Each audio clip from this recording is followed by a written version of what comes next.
أما بعد أعوذ بالله من الشيطان الرجيم بسم الله الرحمن الرحيم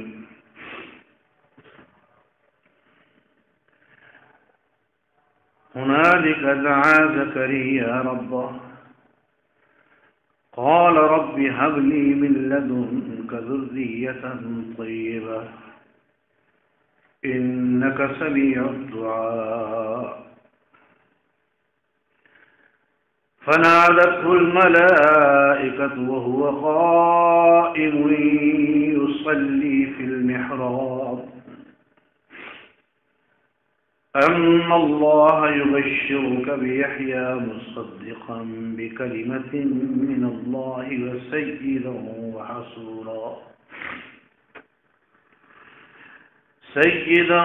وحصورا ونبيا من الصالحين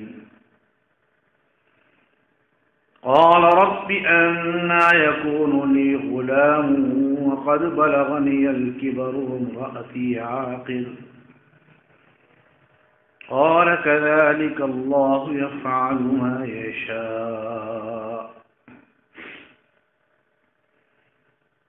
هنالك دعا زكريا ربه اسی وقت زکریا علیہ السلام نے اپنے پروردگار کے سامنے دعا کی.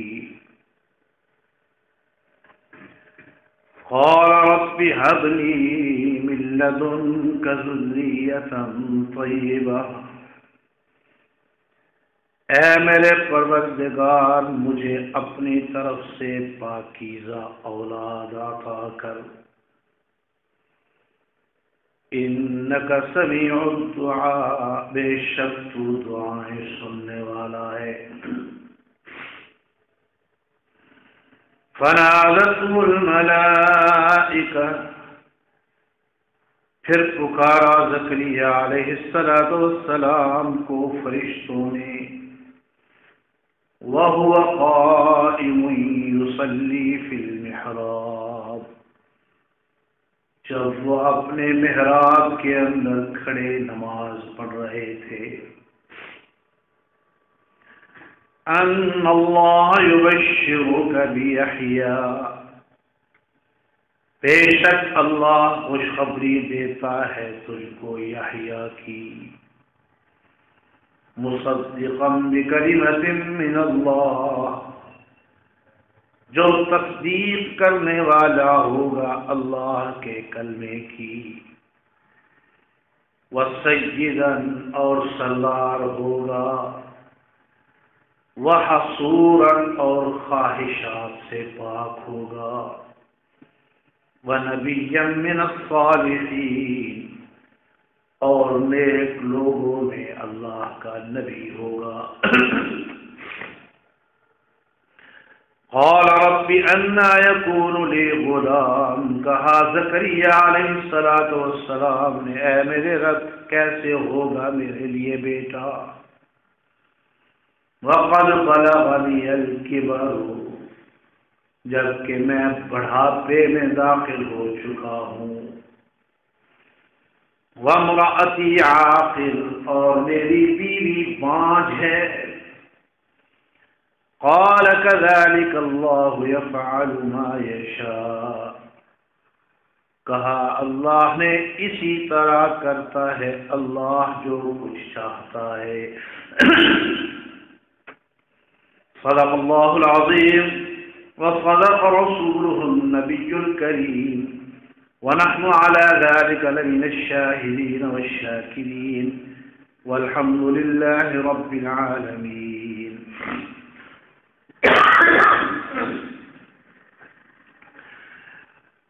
برادران اہل سنت والجماعت، محترم بزرگوں، قابل احترام ساتھیوں، عزیز نوجوان بھائیوں،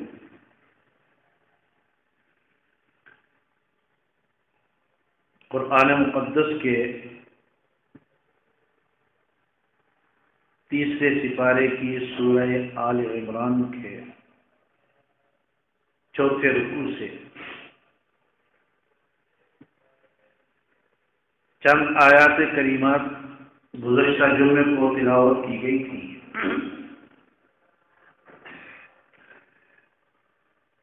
جن میں اللہ رب العزت نے حضرت مریم علیہ السلام کی والدہ کی نظر کا تذکرہ فرمایا تھا۔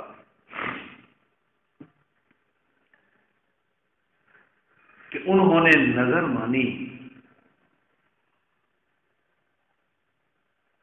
کہ میرے پیٹ میں جو کچھ ہے میں اس کو اللہ کے دین کے لیے وقف کرتی ہوں اور اس کو اپنے حقوق معاف رکھتی ہوں۔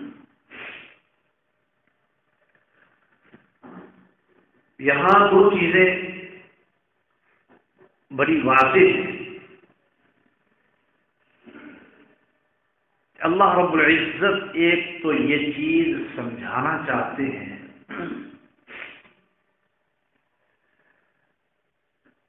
کہ اولاد دینا اللہ رب العزت کا کام ہے۔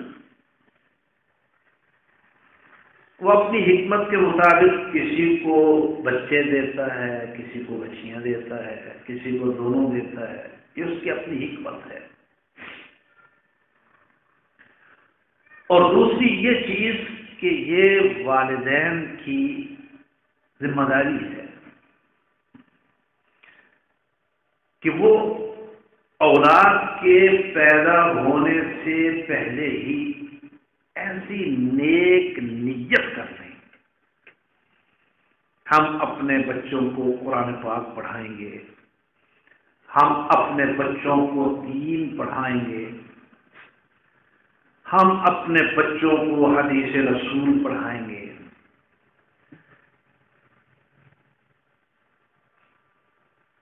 والدین اگر نیک نیت کرتے کہ ہم ہونے والی اولاد کو دین پڑھائیں گے،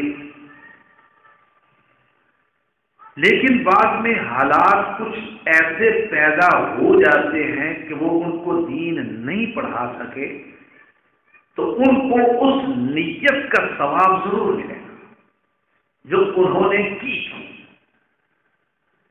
بشرطے کہ جان بوجھ کر وہ اپنی اولاد کو دین سے دور نہ رکھیں۔ اور ویسے بھی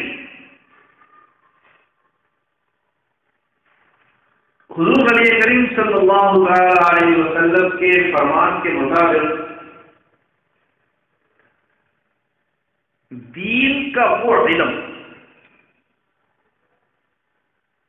جس علم کا تعلق اللہ کے فرائض اور بندوں کے حقوق کے ساتھ ہے، دین کا وہ علم اپنی اولاد کو سکھانا والدین پر فرض ہے۔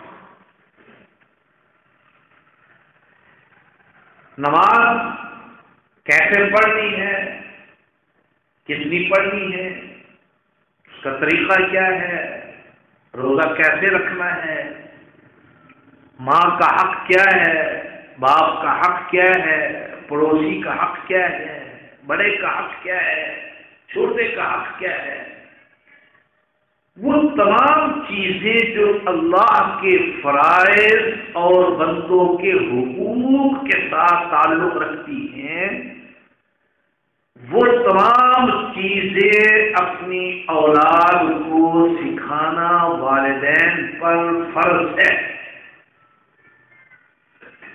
جو والدین اپنی اولاد کو یہ چیزیں نہیں سکھاتے، اللہ کے ہاں وہ مجرم ہیں۔ اور اگر والدین سے غفلت ہو گئی ہے تو پھر حضور نبی کریم صلی اللہ علیہ وسلم نے فرمایا، ہر مسلمان مرد اور ہر مسلمان عورت پر یہ لازم ہے کہ وہ خود پھر ان چیزوں کا علم حاصل کرے۔ دیکھیے، قرآن و سنت کی تعلیمات دو قسم کی، ایک وہ ہے جن کا تعلق صرف ہمارے ایمان کے ساتھ، ان کو یاد رکھنا ضروری نہیں۔ مثلا اللہ رب العزت نے پہلی قوموں کے واقعات قرآن میں بیان کیے ہیں، لوط علیہ السلام کی قوم کا، نوح علیہ السلام کی قوم کا، شعیب علیہ السلام کی قوم کا، صالح علیہ السلام کی قوم کا ذکر کیا ہے۔ ان واقعات پر ایمان تو ہے ہمارا، لیکن ان کو یاد کرنا یا یاد رکھنا ہم پر فرض نہیں۔ لیکن کچھ چیزیں ایسی ہیں کہ جن کا تعلق ہمارے عقیدے اور عمل کے ساتھ ہے۔ قیامت کا تذکرہ، جنت کا تذکرہ، دوزخ کا تذکرہ، برزخ کا تذکرہ، وہ چیزیں جو ہمارے ایمان کے ساتھ تعلق رکھتی ہیں اور وہ چیزیں جو ہمارے عمل کے ساتھ تعلق رکھتی ہیں، ان کو جاننا ہمارے لیے فرض ہے۔ ہم قرآن پاک میں ہیں یا حضور نبی کریم صلی اللہ علیہ وسلم کی حدیث مبارکہ میں۔ تو میں یاد کر رہا تھا کہ اللہ رب العزت نے ایک چیز تو یہ سمجھا دی کہ اولاد تمہارے پاس میری نعمت ہے۔ اگر اللہ رب العزت کبھی تمہیں اولاد کی امید دلائیں تو نیت کر لو کہ ہم اپنی اولاد کو حافظ قرآن بنائیں گے، ہم اپنی اولاد کو دین پڑھائیں گے، ہم اپنی اولاد کو عالم دین بنائیں گے۔ اللہ رب العزت تمہاری اس نیت کا اجر بھی تمہیں عطا کریں گے۔ اب اللہ رب العزت فرماتے ہیں کہ مریم علیہ السلام کی والدہ نے نظر مانی، نظر کے مطابق بیٹی کو اس وقت کی شریعت کے مطابق، جو اس وقت کی شریعت ہے، اس وقت کی شریعت کے مطابق انہوں نے اپنی بیٹی کو مسجد اقصی بیت المقدس کے لیے وقف کر دیا اور ان کے لیے ایک حجرہ مخصوص ہو گیا کہ اس حجرے کے اندر وہ اللہ کی عبادت کیا کرے گی۔ اب ان کا کفیل اللہ رب العزت نے زکریا علیہ السلام کو بنایا۔ زکریا علیہ السلام اللہ کے نبی بھی تھے اور مسجد اقصی کی خدمت کرنے والوں میں سے بھی تھے، اور اپنا ان کا کام ترخان کا تھا۔ وہ ترخان تھے بڑے، وہ یہ کام کر کے اپنی ضرورت کے مطابق اپنا اور اپنے گھر والوں کا رزق حاصل کرتے اور باقی وقت اللہ کے دین کی دعوت، عبادت اور مسجد اقصی کی خدمت پر صرف کرتے۔ اب جب مریم علیہ السلام ان کی کفالت میں آئی تو اللہ رب العزت فرماتے ہیں کلما دخل علیہا زکریا المحراب وجد عندها رزقا، کہ جب وہ مریم علیہ السلام کے حجرے میں جاتے، باہر سے تالا لگا کے جاتے تھے، آ کے دروازہ کھولتے تو مریم علیہ السلام کے پاس طرح طرح کے کھانے پھل موجود ہوتے، اور پھل بھی ایسے جو اس موسم میں مارکیٹ کے اندر نہیں ملتے۔ یا جاموں کا اپنا ایک موسم ہے، وہ اسی موسم میں ملتے ہیں۔ آج کل تو ہمارے ہاں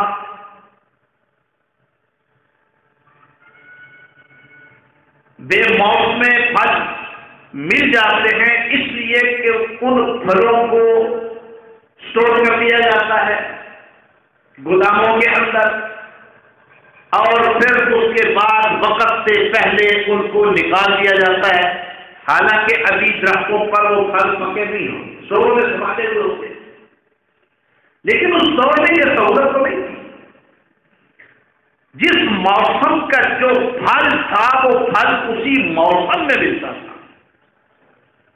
اب مریم علیہ السلام کے پاس وہ پھل دیکھ کر تو حضرت زکریا علیہ السلام کو تعجب ہوتا، ایک تو یہ بند کمرے میں رزق آیا کیسے؟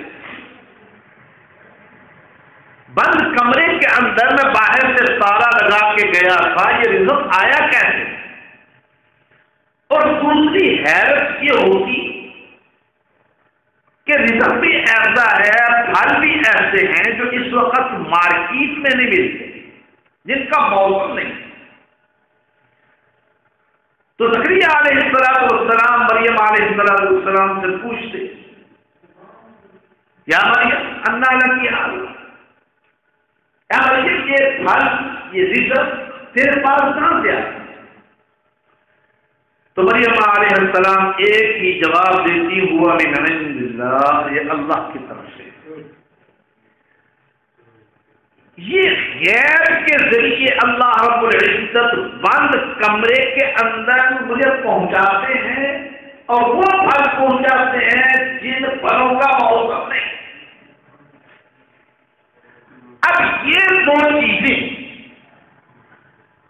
حضرت زکریا علیہ السلام کے ذہن میں آئیں، دیکھا اس وقت بعض روایات کے مطابق زکریا علیہ السلام کی عمر 90 سال تھی، اور بعض روایات کے مطابق ان کی عمر 120 سال تھی۔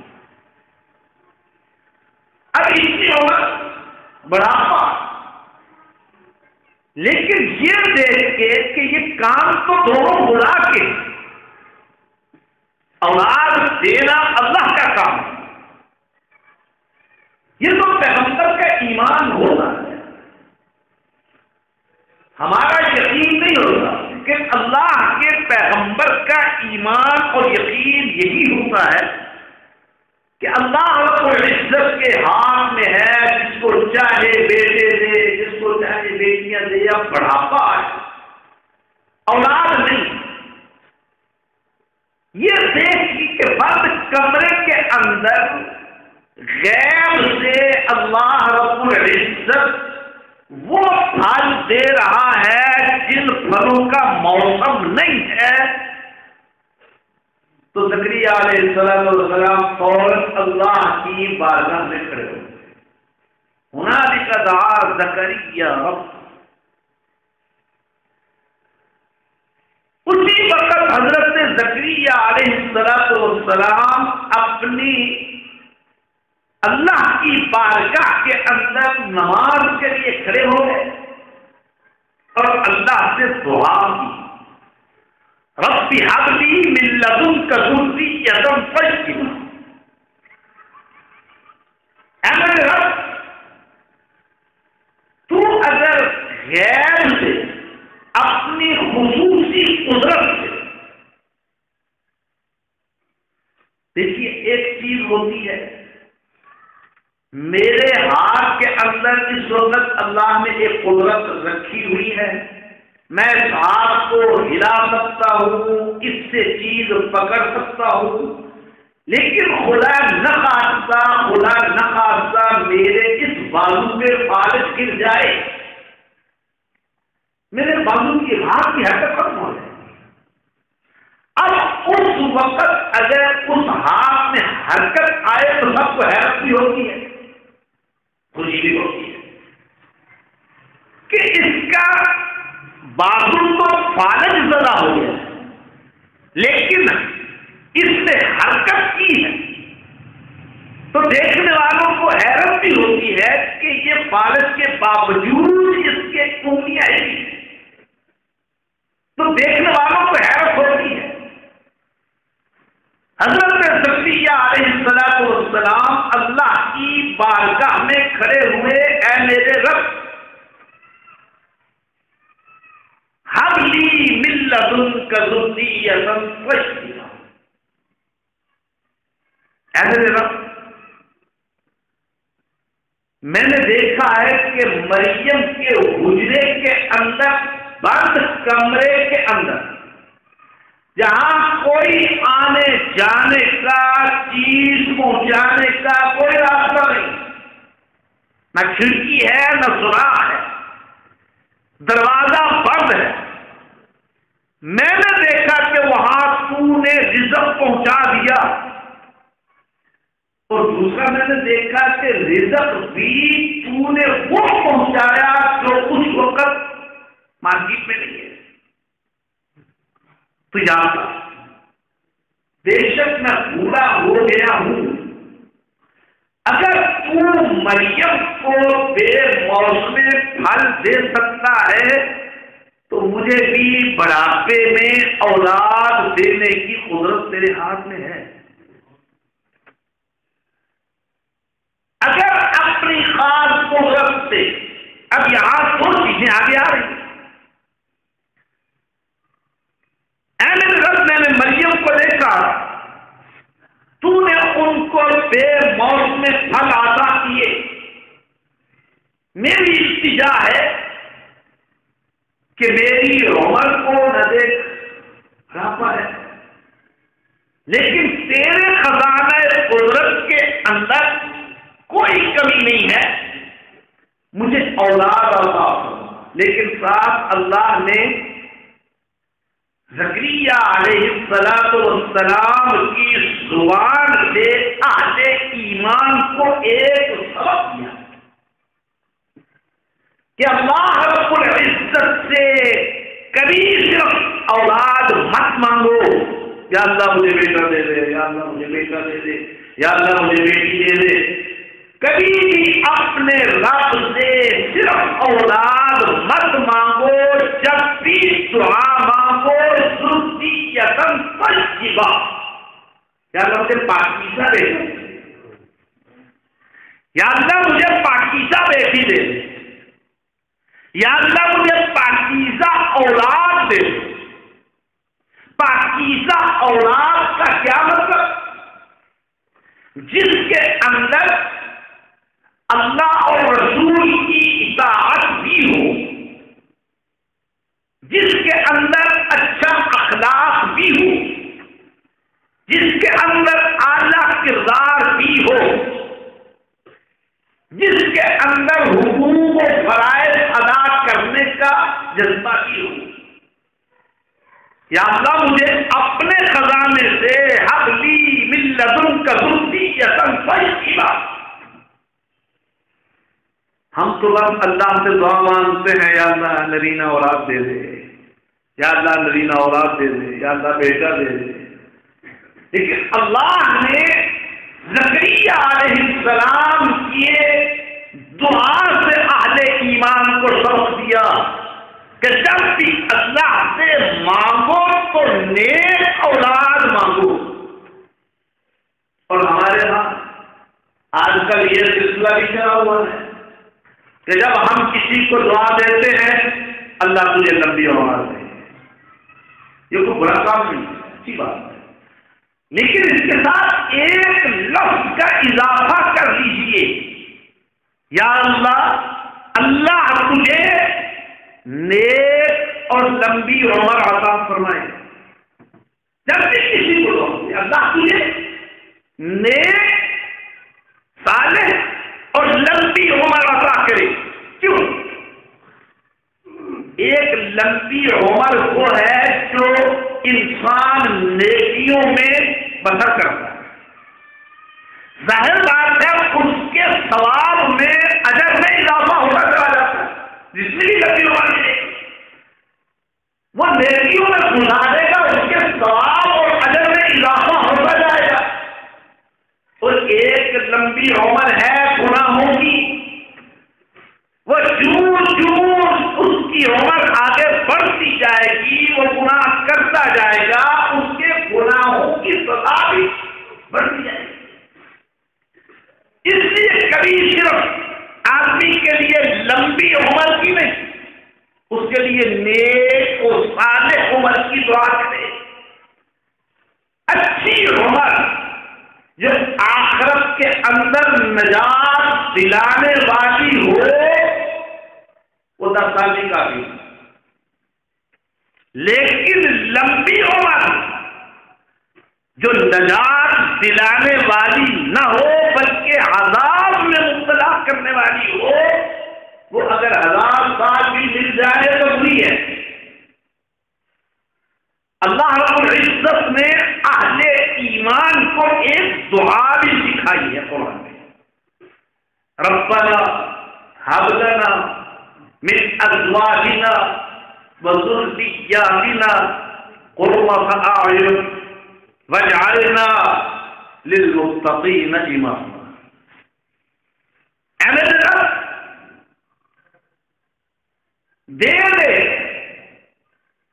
میری اولاد کو، میرے گھر والوں کو اپنی طرف سے